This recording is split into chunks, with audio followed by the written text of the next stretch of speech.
My wife ditched the surprise anniversary dinner I planned, so I took her friend instead. She lost it. Then I found out she'd been cheating all along. Here's what I did. All right, Reddit. 4 years of marriage, and I thought I knew my wife. Turns out I didn't know a damn thing. But hey, better late than never, right? Grab your popcorn, because this one's a ride. I'm 33M, a senior engineering consultant pulling 6 figures. I own our house outright, and I generally had my life in order. Samantha's 29, works in corporate communications, and used to be the woman I thought I'd grow old with. Used to be. The last couple of months felt like living with a time bomb. She'd been acting weird, distant, glued to her phone like it was hooked up to her lungs, picking fights over the dumbest crap imaginable. I mean full-blown screaming matches about how I loaded the dishwasher. The plates go on the left, Jason. Or whether I put the toilet seat down. Do you think I enjoy touching where your butt has been? Real charming stuff that makes you question every life choice that led you to say, I do. At first, I kept my cool. Tried to figure out what was actually going on. Work stress seemed like the obvious culprit. Her company had been going through layoffs, and she'd been putting in crazy hours. But then came the digs, little comments about how I wasn't romantic anymore, how we'd gotten boring. When's the last time you surprised me with anything? She'd ask, usually while scrolling through Instagram, drooling over other couples' highlight reels. Instead of snapping back, I'd just nod and file it away. You're right. What would make you feel more appreciated? Her answer. I shouldn't have to tell you, Jason. You should just know. Classic manipulation garbage. The physical intimacy. Stopped. Not tapered off, just stopped. One day we were normal, the next she was too tired, too busy, too touched out from work. Which, let's be real, she sits at a desk typing emails all day. When I tried to talk about it calmly, she'd either dodge the subject or turn it into another fight. That's when I started keeping mental notes. Our 4th wedding anniversary was in 2 weeks. I figured this would be the make or break moment. Either I'd fix whatever was broken between us or find out if something bigger was going on. Either way, I'd get my answer. So I decided to plan something special. An anniversary celebration that would knock her socks off. Something to show her I still gave a damn about the person I married. Problem was, I had no clue what she even wanted anymore. Everything I suggested annoyed her, and asking directly felt like admitting defeat. That's when I thought of Lark. Lark had been Samantha's best friend since college. Tight for almost 8 years. They did everything together, told each other everything. If anyone knew what would make Samantha happy, it was Lark. Plus, she loved planning stuff. Pinterest boards, event organizing, Martha Stewart wannabe energy. So I called Lark on a Thursday afternoon, keeping my voice casual. Hey Lark, I need your expertise on something. What's up, Jason? You sound like you're planning something. I want to surprise Sam for our anniversary. She's been stressed, and I thought maybe a thoughtful evening could help reset things between us. But honestly, I'm out of ideas. There was a pause. That's really sweet of you. Yeah, she mentioned you guys have been having some rough patches. What did you have in mind? That's where I need your help. You know her better than anyone. What would actually surprise her in a good way? Lark thought for a second. You know what? Let me think about it and get back to you. Maybe we can plan something together. I know all her favorite things. 2 days later, she called me back with a full plan. Meridian Restaurant downtown.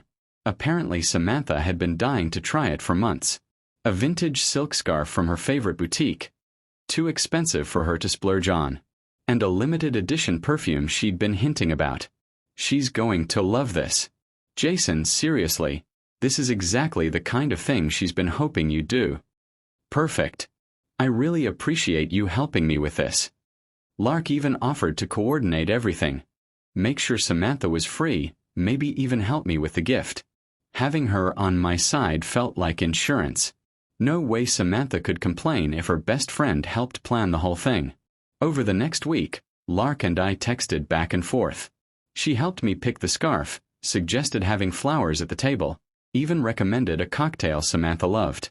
It felt good working with someone actually invested in the outcome. "She's lucky to have you," Lark texted me the day before the anniversary. "Not many guys would put this much thought into it." If only she knew what I was about to find out. I went to bed Friday night feeling calm and prepared. Tomorrow, I'd either save my marriage or confirm it was beyond saving. Either way, I'd finally know. What I didn't realize was that I was about to get a front row seat to who my wife really was. The week leading up to our anniversary felt like prepping for an important project. Lark had basically become my partner in Operation Save My Marriage. We met for coffee Wednesday to finalize things. She even showed up with a notebook, handwritten notes about Samantha's preferences, a timeline for the night, backup plans. She was more organized about my anniversary than most people are about their wedding. "Okay, so I talked to Sam yesterday," she said, flipping through her notes like she was briefing me for a mission. "She's definitely free Saturday. I told her to dress up because you might have something special planned, but I didn't give details." "What was her reaction?" I asked. She seemed excited. Said, "You haven't done anything like this in a while." I nodded. "Good to know. Thanks for handling that. I picked up the scarf yesterday, and I wrote a card." "She's going to love that," Lark smiled. We went over the timeline again. Pick up Samantha at 7 p.m. Reservation at Meridian for 7:30. Flowers already at the table. Gift before dinner. Lark had it all covered. "Can I ask you something?" I said as we wrapped up. "Has she mentioned what's been bothering her? The tension between us?" Lark hesitated, choosing her words. "She's stressed about work. And I think, look, don't take this wrong, but she feels like you two are in a rut. Like you're great partners for the practical stuff, but the romance kind of died." I kept my expression neutral. "I can see that. Hopefully this helps show her I'm still paying attention." "It will," she said. "This is exactly what she needs to see." Walking back to my car, I felt like I was running a test. If Samantha appreciated the effort and we had a good night, great. We could fix things. If she nitpicked or caused drama, I'd know exactly where the marriage was headed. Friday morning, I double-checked everything. Reservation, gift, flowers. Every detail nailed down. Saturday morning, Samantha actually seemed normal for the first time in weeks. No fights, no phone glued to her face, actual conversation over coffee. She even hinted at looking forward to whatever I had planned. "You've been mysterious about tonight," she said, smiling like she used to when we were dating. "Good mysterious or bad mysterious?" I asked. "Good mysterious. I like surprises." For a moment, it felt like maybe the past 2 months had just been a rough patch. That afternoon, I got ready like it was an important meeting. Clean shirt, good cologne, everything polished. At 6:45, I grabbed the gift and headed to the car. The plan was solid. Lark had assured me it would work. I knocked on our front door at exactly 7 p.m. Wanted to do the whole picking up my date thing properly. Small gesture, but the night was about to show me who I'd really married. Lark had said Samantha would appreciate the effort. No answer. I used my key and called out, "Sam, ready to go?" The house was dark except for the TV glowing in the living room. I found Samantha on the couch, sweatpants and a tank top, scrolling through her phone like it was just another Saturday night. "Hey babe, time to get ready. Our reservation's in 30 minutes. She looked up at me like I was speaking another language. "Ready for what?" "Our anniversary dinner. The surprise I mentioned this morning." "Oh." She looked back at her phone, not even pausing. "Yeah, I can't do that tonight. Jenny's going through a breakup crisis and needs me. We're having an emergency girls' night." I just stood there for a moment, watching her scroll while she dismissed me. No apology. No acknowledgement of the effort I'd put in. Not even a suggestion of rescheduling. Just a nothing. "Sam, this is our anniversary. I made reservations weeks ago." "I know, but this is important. Jenny found out her boyfriend was cheating and she's falling apart." I can't abandon her right now. What about abandoning me? Now she looked annoyed, like I was the unreasonable one. Don't be dramatic, Jason. It's just dinner. We can do it tomorrow or next weekend or whatever. 4 years of marriage. Weeks of planning with her best friend. And to her, it was just dinner. I stayed calm and gathered info. Where exactly is this emergency happening? Miller's Tavern. Why? Miller's Tavern. The sports bar she'd been going to lately with her work friends. The same place she'd mentioned after a few of her late nights. You know what, Sam? You're right. Jenny's crisis is clearly more important than our marriage. Have fun. Don't be like this. You're making it a bigger deal than it is. I grabbed my keys and the gift box. I'm going to dinner. Enjoy your emergency. Jason, don't be ridiculous. Just call and reschedule. I paused at the door. Our anniversary isn't something you reschedule, Sam. It's something you prioritize. I was halfway to the car when my phone rang. Lark. Jason, what happened? Sam just texted me saying you two fought about dinner plans. She canceled for Jenny's breakup crisis. What?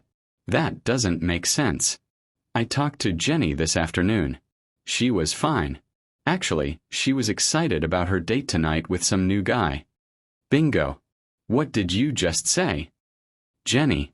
She's on a date tonight. She's been talking about it all week. There's no breakup crisis. My wife had just lied straight to my face. Lied about where she was going and why. Lark, I need to ask you something directly.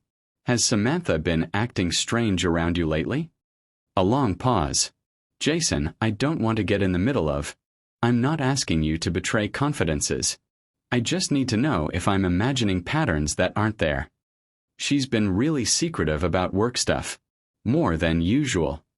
Secretive how? Just weird about her phone. Taking calls in private. Canceling plans for work things that don't add up when I ask questions. The pieces started clicking together. Lark, I know this might sound crazy, but would you want to salvage this evening with me? I hate to waste all the planning you put in, and honestly, I could use some company right now. Are you sure? That seems like it might complicate things. Things are already complicated.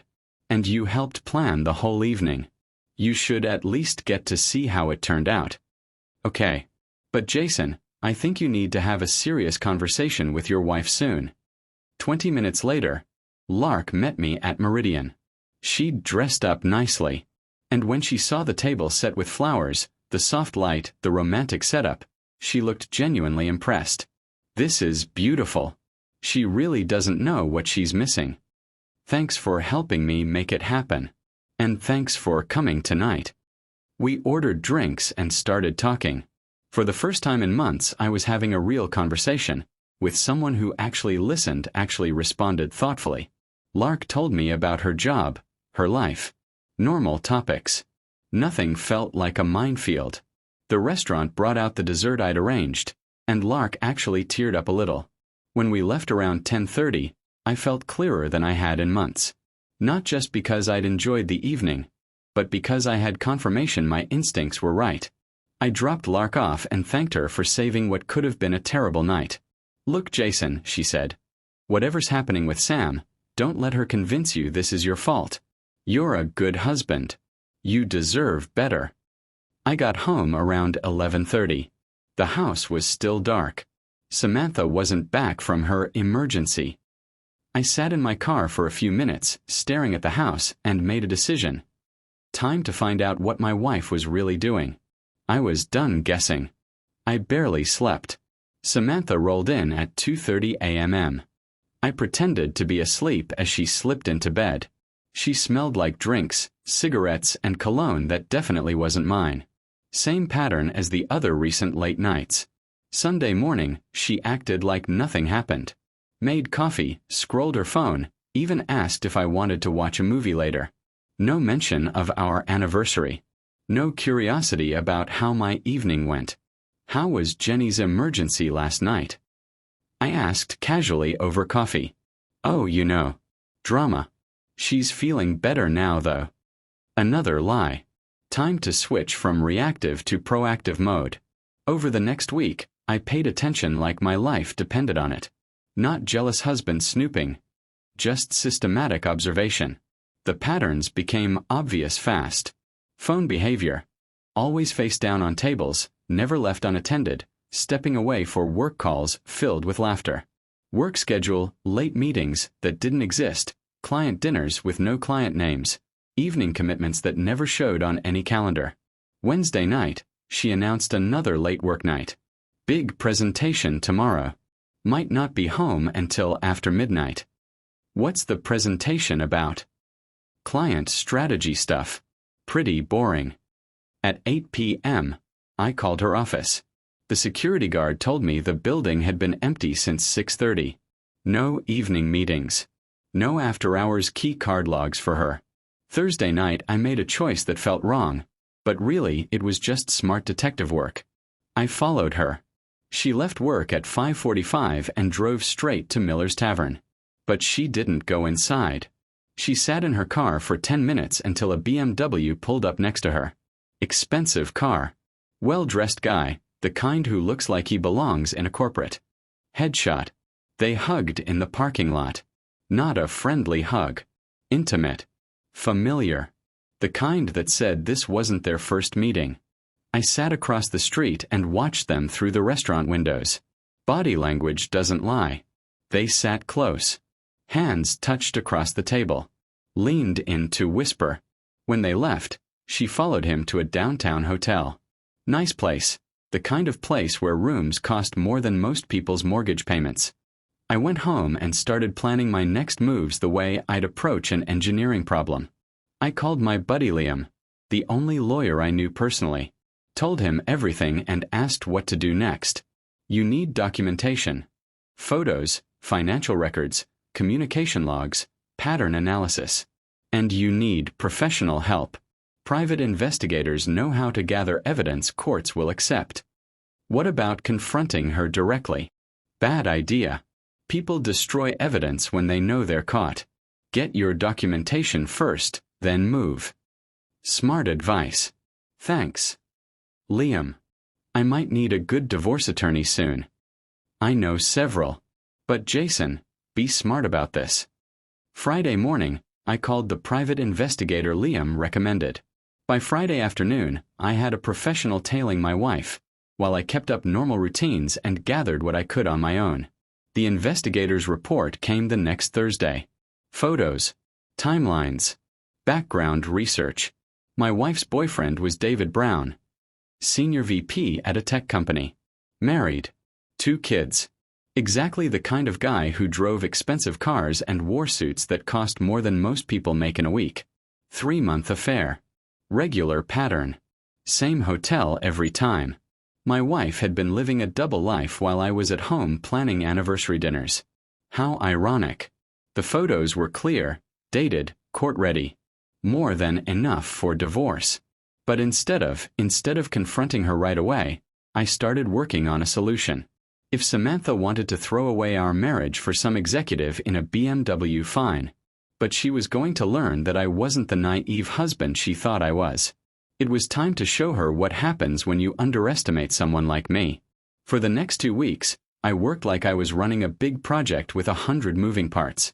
On the outside, nothing changed. Work, home, casual conversations with my cheating wife. On the inside, I was building an airtight case to protect myself and make sure justice was served. Step 1. Financial protection. I opened my own accounts and started redirecting my direct deposits. Not stealing. Just securing what was mine, my earnings, and what I had already contributed to our joint assets. I photocopied every financial document, every investment statement, every record of what we owned. Step 2. Legal strategy. Liam introduced me to Allison, a divorce attorney who specialized in high-asset cases involving infidelity. She was sharp, experienced, and exactly the kind of advocate I needed. Your wife made several critical mistakes, Allison told me during our consultation. The affair itself, the financial trail, the pattern of deception. This is a textbook case for favorable settlement terms. I asked her, What kind of timeline are we looking at with this level of documentation? 6 months, maybe less, she said. You'll keep the house, favorable asset division, and she'll be lucky to get minimal support given the adultery. Step 3. Evidence compilation. The private investigator kept sending me updates. Photos, financial records showing unexplained charges, even audio recordings of her lying to our mutual friends about where she was. But the real shock came when I dug deeper into our credit card statements. Sam had been funding her affair with our money while lecturing me about being careful with spending. Restaurant bills, hotel fees, even jewelry I never saw. She had been playing house with David on my dime while coming home to complain about our budget. The last piece fell into place when I decided to reach out to Lark again. I needed to know how deep the deception went. Jason, how are things going? Sam said you guys worked everything out after the anniversary thing. We worked everything out? I asked. Yeah. She said you had a good conversation and things were better now. She seemed really happy about it. So she had been lying to her best friend, too. Lark, I need to tell you something, and I need you to keep it between us for now. Sam's been having an affair. Silence. Then, oh God. Jason, I'm so sorry. And then she dropped the bomb. Oh my God. I should have told you. Told me what you knew. Look, I saw them together downtown. When I confronted her, she swore they were just friends. Then she made me promise not to say anything. She claimed nothing happened between them and she was going to end it and work on your marriage. When was this? Right before your anniversary. That's why I was so excited to help you plan the dinner. I thought it was perfect timing to save things. I am so sorry. I never thought she was actually cheating. Even Lark had been manipulated. It's not your fault, Lark. You were trying to help. What are you going to do? I'm going to handle this the right way. That night, I finalized my plan. No ultimatums. I was going to give Samantha exactly what she wanted, a clean exit from our marriage, just not on her terms. On Wednesday morning, I called her, keeping my voice light, friendly, optimistic. Hey babe, I've been thinking about what you said about us being in a rut. You're absolutely right. We should talk about our relationship and figure out how to improve things. Really? She sounded surprised. I'd love that, Jason. I've been feeling like we're not connecting anymore. Me too. Let's have a serious conversation Saturday. Just the two of us somewhere we can really focus. That sounds perfect. Should I make dinner reservations? Actually, I'll handle the arrangements.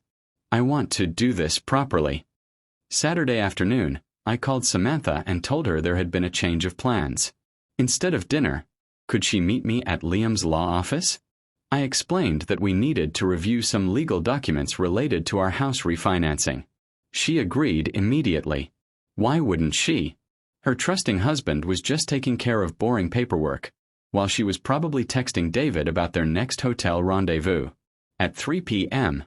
sharp, Samantha walked into that conference room expecting to sign mortgage papers. Instead, she found me, Allison, and a stack of divorce papers that would end her double life permanently. Time to see how good she really was at manipulation when the stakes were real. The look on her face as it hit her was unforgettable. Confusion turned to recognition, and then to pure panic when she realized her carefully constructed double life was about to collapse. Jason, what is this? Why is there a lawyer here? Allison slid a manila folder across the table with practiced efficiency. Mrs. Williams, these are divorce papers. Your husband is filing for dissolution of marriage on grounds of adultery. Her face drained of color. Adultery? Jason, what are you talking about? I opened my own folder and laid the photographs out one by one, like I was presenting evidence in court. Samantha and David holding hands at dinner. Kissing in the hotel parking lot. Walking into a hotel together. Each photo dated and time-stamped. I'm talking about David. 3 months of documented adultery while you've been lying to my face about working late. She stared at the photos like they were written in another language. Her hands trembled. Jason, honey, I can explain. You can explain how you've been using our credit cards to fund hotel rooms while lecturing me about overspending on groceries? It's not what it looks like. It looks like my wife has been having an affair with a married executive while lying to everyone about it. What am I missing? Allison cleared her throat. Mrs. Williams, I'd recommend you contact an attorney before saying anything else. These proceedings are being recorded. That's when Samantha finally realized she was completely cornered. No more lies. No more manipulation. No more playing the victim. Jason, please, can we talk about this privately? We can work through this. I kept my voice calm. Work through 3 months of deliberate deception? I don't think so. Please. I made a mistake. You made a series of choices. Every lie about working late. Every hotel charge on our credit card. Every time you looked me in the eye and lied to me. Those weren't mistakes. She tried tears next, but I'd seen that playbook before. Jason, I love you. This thing with David, it doesn't mean anything. It was just... You were confused and lonely? So you started screwing another woman's husband and funded it with our joint accounts? Very logical response. Don't put it like that. Then explain exactly what it is like.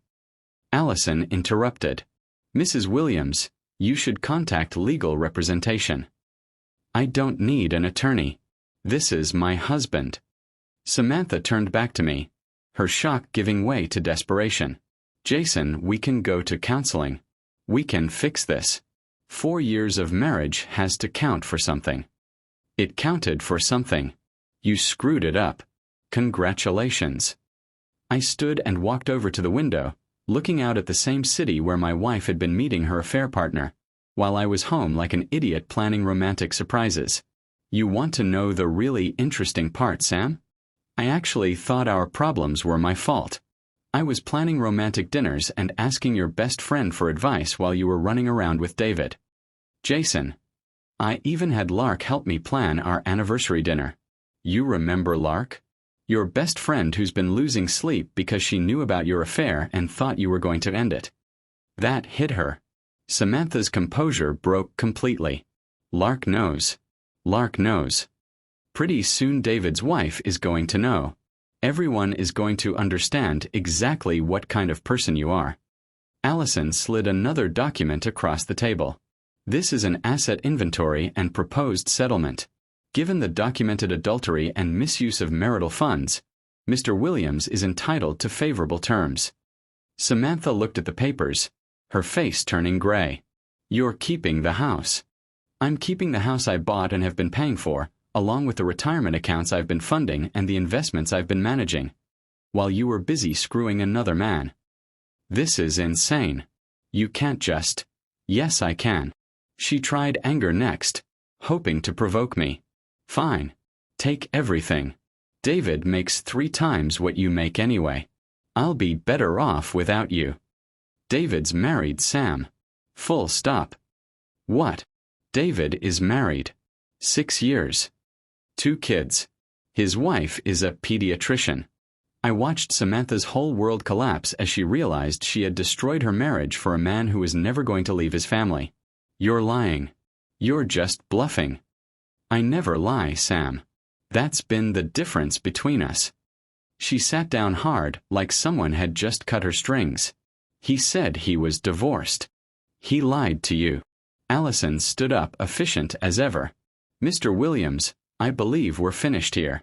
Mrs. Williams, you have 30 days to respond to the filing. I strongly recommend legal counsel.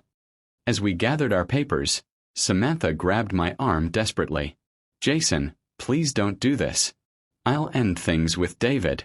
We can start over. I looked down at her hand, then at her face. 4 years of marriage, and I was staring at a complete stranger. Sam, I wouldn't take you back if you came with a written guarantee of fidelity notarized by God himself. I walked out of that conference room feeling something I hadn't felt in months. Complete clarity. Behind me, I could hear her breaking down. But that wasn't my problem anymore. What I didn't expect was how crazy she was going to get about losing control of the story. You'd think getting served divorce papers with photographic evidence would be enough to make someone accept reality and move on quietly. You'd be completely wrong. Turns out when some people lose everything, they don't go gracefully. They go full crazy and provide entertainment for everyone who isn't them. The divorce was finalized 3 months ago, but Samantha's complete breakdown kept the comedy going much longer than that. The first sign she was losing it came 2 days after our legal meeting. She started calling me obsessively. Crazy marathon sessions that began at dawn and ran past midnight. When I stopped answering, she left voicemails that sounded like a drunk person trying to explain quantum physics. Jason, I know you're listening to this. David says he's going to leave his wife for me. We just need to wait for the right time. I made a mistake, but we can fix this. Call me back. Then, Jason, why aren't you answering? I talked to David and he explained everything. His wife doesn't understand him like I do. We're going to be together. Don't you want me to be happy? I saved every voicemail, for entertainment purposes. When phone harassment didn't work, she moved on to surveillance. She started parking across the street from my house, sitting there for hours like some bargain bin private investigator. I'd glance out my window, and there she'd be, staring at me like I was going to suddenly realize I couldn't live without her. Liam suggested getting a restraining order, but honestly, I was enjoying the show too much. Watching my ex-wife lose her mind in real time was better than cable. The real entertainment started when she launched her social media comeback campaign.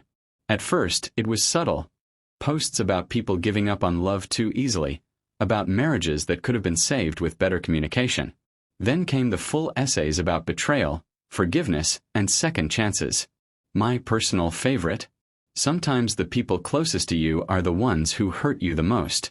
Some people just aren't strong enough for real love. I screenshotted that gem and sent it to Lark with the caption. Apparently, a 3-month affair is what she calls fighting for what matters. But the real meltdown happened when David finally told her to disappear. Lark got the details from Jenny, who had witnessed the whole thing at Miller's Tavern. Apparently, Samantha had been texting David constantly since the divorce papers were served, convinced they were going to run away together. When he finally agreed to meet her, it was just to tell her their arrangement was over and she needed to stop contacting him. According to Jenny, Samantha completely lost it. She started screaming about promises he'd made, how they were in love, how he couldn't throw away what they had. David told her that what they had was convenient sex with no complications, and that she was delusional if she thought it meant anything more. She threw a drink at him. In public. At a crowded bar. Security escorted her out while she screamed about how he'd ruined her life. Someone filmed it and posted it online. My ex-wife's breakdown went viral in our social circle. I may have watched it a few times, for closure. After that, things got even more interesting.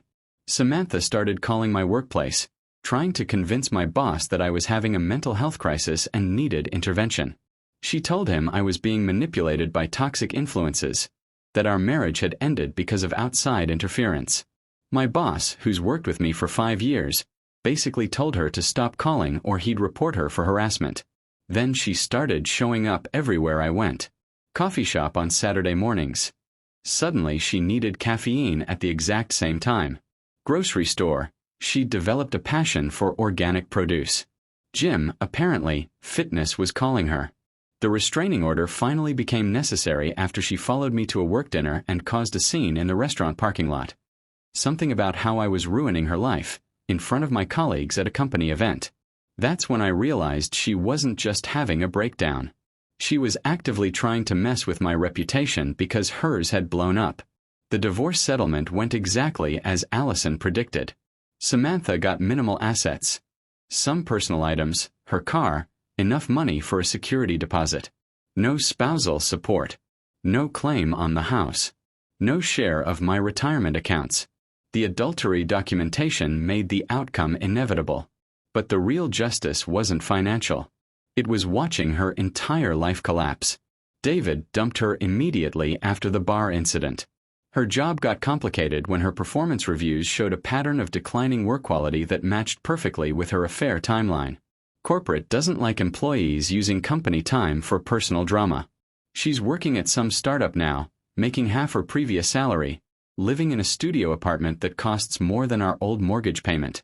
Word travels fast in professional circles about why marriages end, and how people handle the aftermath. Meanwhile, the entertainment kept coming. Samantha's downward spiral had more acts than a Broadway show. Her new startup job lasted exactly 6 weeks. The restraining order violations didn't help either. Turns out following your ex-husband to company events looks bad on your judgment. The studio apartment situation got even better when her landlord found out she'd been subletting to random guys from dating apps to help with rent. Eviction proceedings started last month. But the real comedy gold came from her dating life. Word spreads fast in professional circles about crazy divorce meltdowns. The unexpected twist? Lark and I started spending time together about a month after the divorce was filed. What began as friendship turned into something more. And let me tell you, she's everything Samantha wasn't. Honest. Stable. Doesn't need constant drama to feel alive. I wasn't revenge dating her. Things developed naturally and I was fine with it. That's when I got the call that gave me the perfect ending to this whole mess. My phone rang at 11:30 p.m. on a Tuesday. Unknown number. I answered anyway, always curious to see how low rock bottom can actually go. Jason. Samantha's voice, slurred and desperate. Jason, is that you? This is Jason. Who's calling? It's me. It's Sam. Your wife. I don't have a wife. Don't say that. We're not really divorced. That was just paperwork. We're still connected, Jason. We're still meant to be together. I could hear bar noise in the background. Probably Miller's Tavern. Full circle. Sam, you're wasted. Go home. I am home. This is where we met. This is where it all started. David was a mistake. He was never real. You're real, Jason. We're real. Then you decided to screw another man. That's not how it happened. You pushed me away. You never paid attention to me. I planned our anniversary dinner for weeks. I could hear her starting to cry, but it just sounded pathetic now. Jason, please. I know about you and Lark. That's not real. She's just using you to get back at me. You can't just date my friend. That's nasty. I laughed. Couldn't help it. Lark's here right now, actually. Want me to put her on speaker? You jerk. You moved her into our house. I moved her into my house. The one you have no claim to. That house was ours. Everything was ours. Everything was mine. You just lived there while cheating behind my back. I never wanted to leave. I wanted you to fight for me. Sam, you were literally screwing another man. What was I supposed to fight? His stamina. Her crying flipped into rage. You're pathetic, Jason. You always were. David was twice the man you'll ever be. David was so much of a man that he dumped you the second it got complicated. Shut up. Shut up. You don't know anything. I know enough. I know you're calling your ex-husband at midnight from the same bar where you used to meet your boyfriend. I could have anyone I want. Then why the hell are you calling me? Silence. Then more crying. Jason, please. I'll do anything. I'll be better. I'll be perfect. Just let me come home. I need you to listen carefully because this is the last time we're having this conversation. Okay. Okay. I'm listening. You destroyed our marriage. You lied. You cheated. You manipulated everyone around you. And when you got caught, you tried to destroy my reputation and harass my colleagues. You made your choice.